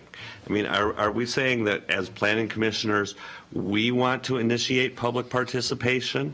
You know, I'm not sure where this is going, okay? I know how staff engages the public and hopefully is using these tools that it has, as was evident in the successful park plan that had fantastic public engagement, and I hope that the staff can learn from that. But on the other hand, I have an example at the beginning of this meeting where I had an interested party from the public that wanted to give input, and we weren't allowed. And so, you know, is that, again, I don't know where and what the charge of me as a planning commissioner is if this document that is being developed goes. How do I fit in? Yeah, so I'm going to respond to that. The first thing is I think that the problem with Pick when we originally started this was that everybody dramatically overthought it, and I appreciate the analysis. It was perhaps an over-analysis. The committee at its core is here to assist the Planning Commission in coming up with ideas on how to evaluate and look at processes and plans when they come to us. We are charged with being the Goal 1 Citizen Involvement Committee, which means we do look at public engagement processes. We give staff suggestions on how to conduct public engagement. To clarify, that's the whole planning commission, not the subcommittee. Yes, not the subcommittee. We've had to clarify that numerous times, and so the Planning Commission itself is the Goal 1 Citizen Involvement Committee. So all the subcommittee does is help bring forward resources to the Planning Commission to conduct that work, and it has been conducting that work for a number of decades. The thing that you have in front of you, these principles, are not any kind of process recommendation. They're simply principles to provide a framework for when we look at these issues. It's something to help us when we do our work overall as a planning commission, to make sure that when we do our work, we're being accountable to every single member of the public. Now, granted, that is where it gets difficult, because as you brought up, Commissioner Borowski, there are moments, and Lorna brought this up as well, where our land use laws and the way that we conduct our process, and as we are required to do so by state law, perhaps may not work well with these principles, or may kind of butt up against them. And so I think, if anything, that gives us a charge as a planning commission to figure out what we can do, so by the time we get to that very, very structured part of the process, we've ensured that good groundwork has been set up. And so we've ensured that the process has gone out in an efficient and effective way, but we are not the ones carrying that out. So the principles you have in front of you today are simply to help assist us in that role, and to ensure that the Planning Commission, like I said, has a framework for being effective in that role. You do not have to endorse them if you do not want to. You can if you feel that they would help you, or as Commissioner Taylor said, simply assume that it is default, as it is the city's guidelines that were developed. I have Commissioner Jaworski, and then Nicola, and then Mills. Yeah, I agree. I agree with what's being said. To clarify what I said initially, then, this I thought was supposed to be being done by staff, and it's a process that's there. I love having this go through as you did and all these different things, because I think that allows me as a commissioner, when something is giving something, if I have a little question, I'll go like, well, did you do this or do that to clarify it? And because I have these principles, and if something is being said and it doesn't come through that you did something like that, or you didn't do it a certain way or something, I can ask that question: was this done, or did you involve these people? How about that sector that may have been missing, or this diversity group? For us, getting to the second part of this issue, for us to, let's say, implement these things rather than question them, I only see two places, and I believe that they should be changed, but that's just me, and I believe what I'm going to say should be changed because I think that participation from the citizens and getting involvement is not one that should be timed or a timely process. I see so many council meetings and even here where you go, okay, 3 minutes is up. If we really want to hear what the public has to say, we should allow that time. If I take a half an hour to drive to a meeting, it's going to be 2 hours. It doesn't matter to me if I stay another hour, honestly. If I can really hear what the people say. And there's only a few that would go past the 3 minutes, but some might go 4 or 5. So I think, as a suggestion, just to throw out there and it can float, is that when we do things, maybe we don't want to cut people off in 3 minutes. We want to hear what they have to say. And if they're going off on a tangent and it doesn't make any sense, the chair can step in and say, okay, let's have the next. But just to sometimes just say 3 minutes and someone's trying to read something, they're 2/3, oh, thank you, and they have to stop, makes no sense to me if we really want true participation and involvement.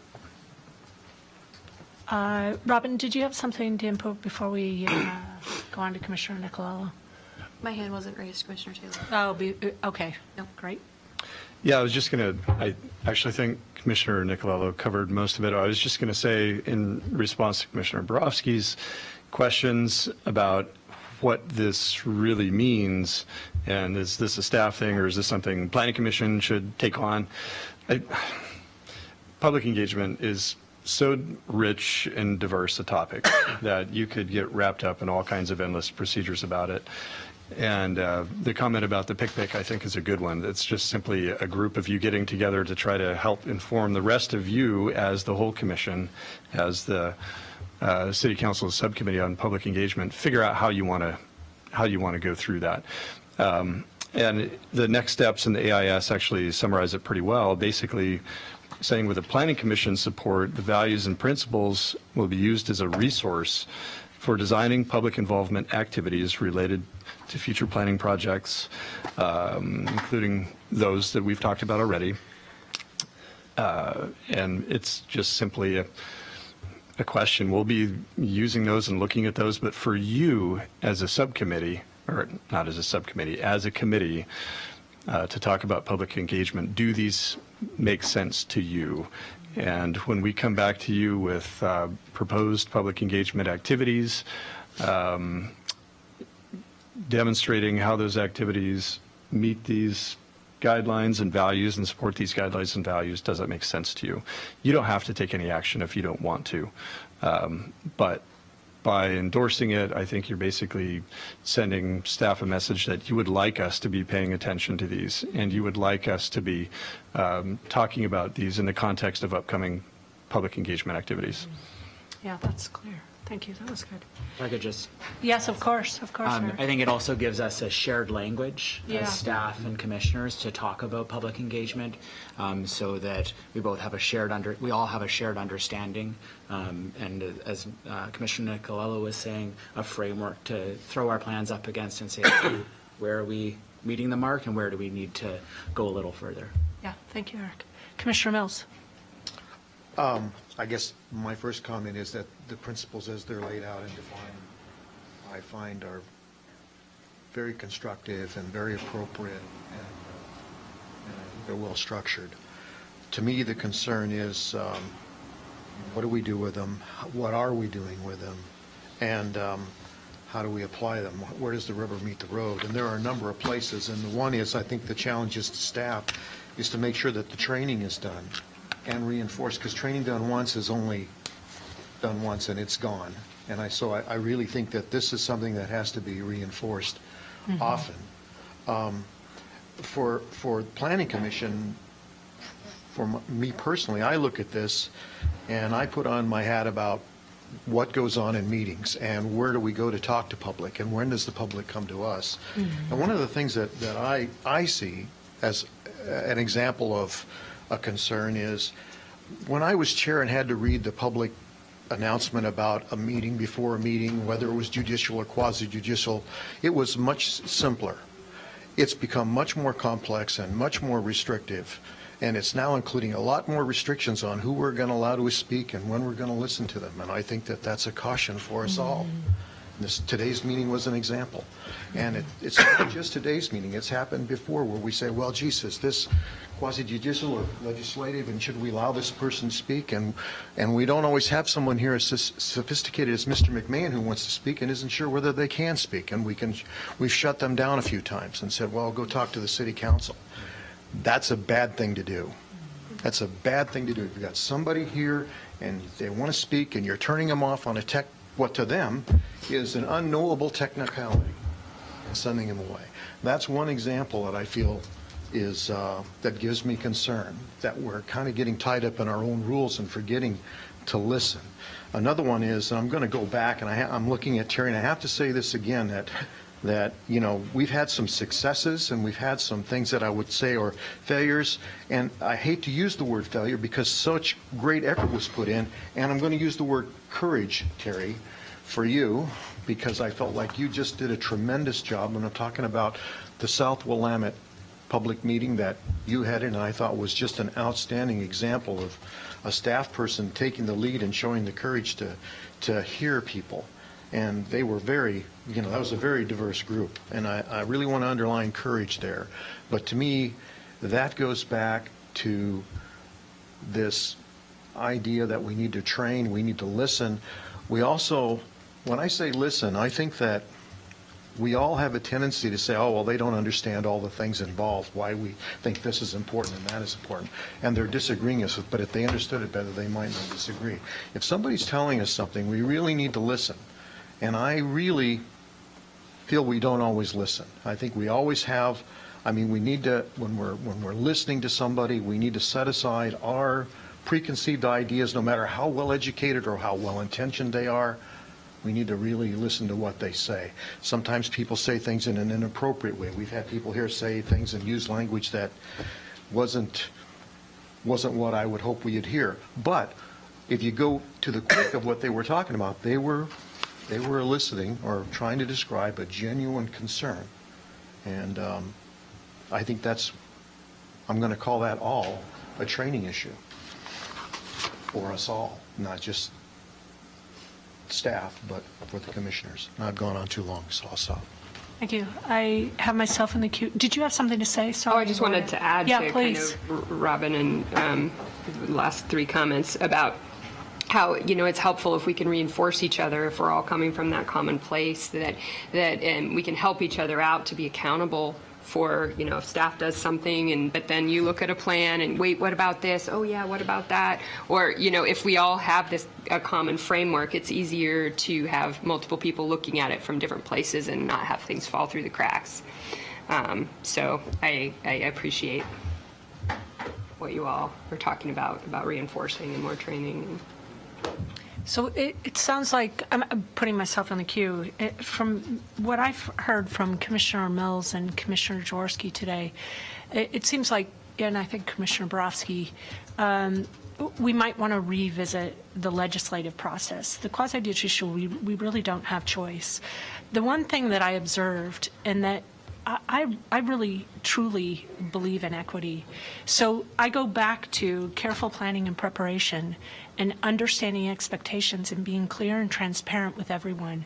So if we set out legislative regulations, and like Ed today, while I really want to hear from him, if we've been clear that this is our process to say yes to him, we're being equitable to him. We're not being equitable to all those other community members that are actually they've been given, they're following the rules that we set out that try to create equity. So I go back to also the 3-minute discussion. That's actually been something I've observed that I'd like to switch. I think there's a place for 3 minutes. Because you have to remember, I want equity on this commission too. And if we say everybody has an additional hour to just spend the night, question assumptions, because somebody might have a second job.